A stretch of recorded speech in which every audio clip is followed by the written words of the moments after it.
Ya udah, akhirnya saya pikir tujuannya saya untuk menelpon itu untuk apa sih?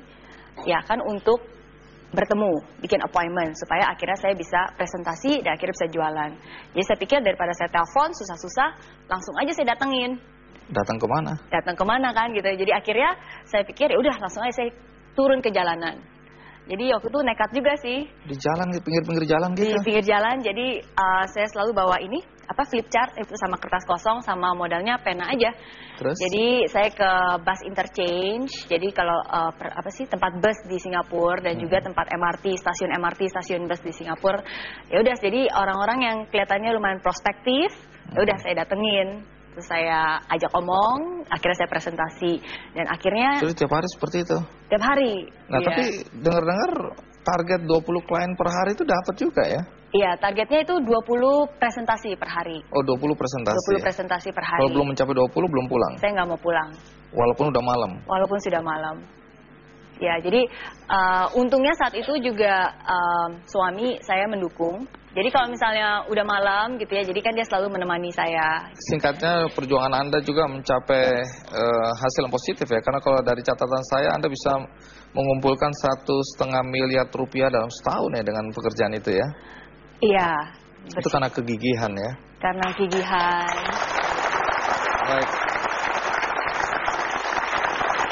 Yang menarik, pada tahun 2004 Anda mendirikan perusahaan sendiri. Iya. Namanya apa? MRO. Apa sih itu? Mary Riana Organization. Usaha apa ini? Iya, itu juga usaha yang pertama saya, itu tetap di bidang finance. Jadi kalau kronologikalnya kan saya lulus tahun 2002, pertengahan 2002. Terus kan kalau di Singapura itu bagian finance tuh sangat ketat. Jadi saya harus ambil lisensi atau license-nya. Jadi mulai akhir tahun 2002 baru saya mulai. Ya, tapi walaupun saya bilang bisnis, tapi ya cuma saya dan suami saat itu kerja penjualan. Jadi karyawannya 2 orang ya? Iya. Akhirnya ngumpulin modal, berkat Tuhan juga akhirnya saya bisa mendapatkan pendapatan waktu itu 220.000 Singapura dolar di tahun pertama. Dan dari situ saya punya modal, saya punya keterampilan, baru di tahun 2004 akhirnya saya bisa yang namanya bayar uang sewa kantor, terus udah gitu juga merekrut ada orang-orang yang kerja dengan saya.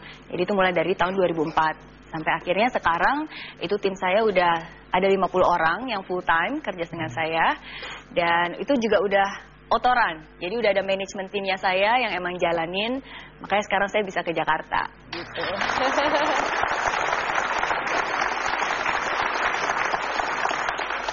Jadi sekarang Mary umur berapa? Sekarang 30. 30. Omset perusahaan berapa sekarang?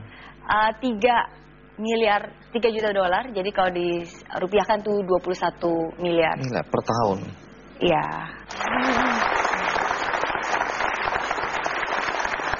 Saya nggak tahu asetnya sekarang berapa ya. Tapi kalau dia dari perkembangan usaha dalam 4 tahun begitu pesat, dan kemudian Mary sekarang udah punya satu perusahaan yang dikelola juga bersama teman-teman staff 50 orang ya, dengan omset sebesar itu. Tapi sebenarnya apa tujuan hidup Mary yang sebenarnya? Karena saya lihat belakangan kan Mary menjadi motivator. Iya. Terus ada resolusi. Sebelum mencapai usia 40 tahun harus ngapain? Iya, jadi kalau waktu dulu saya umur 20 tahun saya punya resolusi, saya ingin mendapat pendapatan 1 juta dolar saya sebelum umur 30. Itu sudah tercapai? Sudah tercapai, puji Tuhan di umur 26